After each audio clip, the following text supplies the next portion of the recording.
If you've ever felt intimidated by the delicate beauty of clematis vines, you are not alone. Many gardeners admire these stunning vines from afar, convinced they are too tricky and fragile to grow. But what if I told you that clematis can thrive in your garden with just a few insider tips? Hi, this is Amy from Gardening Know-How, and I am going to share 5 things you may not know about growing clematis to help reduce the stress and intimidation often associated with these queens of flowering vines. Number 1. Clematis are available in a wide range of species, varieties, and forms, including bushy, dwarf, tall, and vining types. Knowing the differences can help you select the perfect one or two for your garden. They are broadly categorized into groups based on their blooming periods and growth habits. You can find them with blooms ranging from small and abundant to large and unique, up to 6 inches across or more. Clematis vines are available in every shade of the rainbow, featuring a variety of flower forms such as flat, star-shaped, bell-shaped, and both single and double blooms. Some can bloom early on old wood and then bloom again on new wood, while others bloom later in the season, and some even showcase an extended bloom time, such as Sweet Summer Love and the most popular variety of all time, Jackmanii. My Clematis Josephine is one of the many reblooming types of clematis that begins its show in early May into June, with a rebloom later in the season after cutting the plant back by half. This not only controls its overall growth, but also encourages new flower buds to develop. Another option for some are bush clematis that form a small hedge.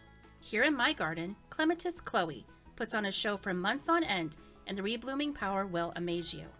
I do still offer a support trellis to keep it contained within the landscape, but feel free to let this group run loose or even grow up an evergreen hedge. Each type of clematis brings its own unique beauty and charm, so be sure to plant several different varieties in your landscape to enjoy them from an extended period of time. Number 2, pruning. During my 20-year span as manager of a local garden center, questions about clematis pruning came up daily. However, it is not as complicated as it may seem.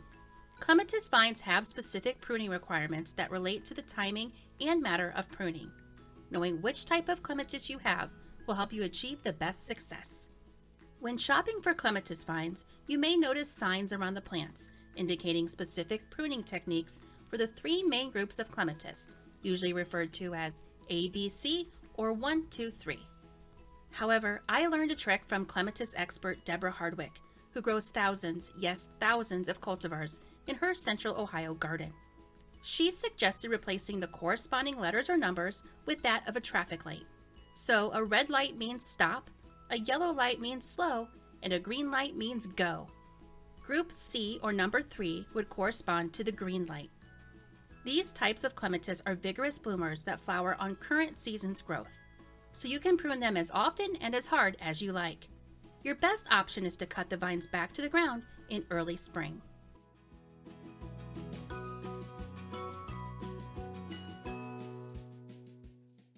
Group B, or number 2, corresponds to the yellow light. You may find more of this type available, as it is preferred by many gardeners. Not only will it flower on new growth, but larger flowers can also bloom on older stems. They should be pruned cautiously, hence the yellow light. In springtime, trim away dead and weak stems, then shorten the remaining ones to just above the topmost pair of robust, healthy green buds. This could be anywhere from just a few inches to a foot or 2 from the base of the plant. Group A, or number 1, corresponds to the red light. Plants in this group bloom early in the spring from buds formed the prior season. The red light would indicate to stop and wait to prune. If you prune too early, the buds would be removed. It is best to wait until after the first flush of bloom fades, but no later than midsummer, which will allow the plant to form new buds for the next season. Number 3, make sure to plan ahead for how you will support the vine. Without proper support, clematis vines can become tangled, sprawl, or fail to reach their fullest potential. While clematis vines can be allowed to wind their way through shrubs or along the ground, they will perform best when trained up a trellis, arbor, obelisk, or fence. Therefore, either at planting time or early in the spring, make sure to install a properly sized support structure for your vine. If you've purchased a new plant, it may come tied to a small trellis or bamboo stake. This is not enough to support the plant as it grows, but do not try to remove it just yet. Removing it too early may cause damage to the vine. Simply leave it intact and place it up against the new trellis. Also, be sure to keep an eye out for wayward stems as the vine grows. If they start to stray and attempt to climb something else in your garden, gently guide them back towards the trellis or support structure. Number 4. The notion that you must grow clematis with their roots in the shade is somewhat of a myth. While there is some truth to the concept of having roots in the shade and leaves in the sun, it's important not to plant right up against the clematis. In fact, using mulch around your clematis roots is more beneficial than planting companions in close proximity. If plants are spaced too close together, they can compete for nitrogen and nutrients needed to thrive. Plus, other types of leafy plants can harbor slugs, which enjoy feeding on the surface of the stems. Number 5.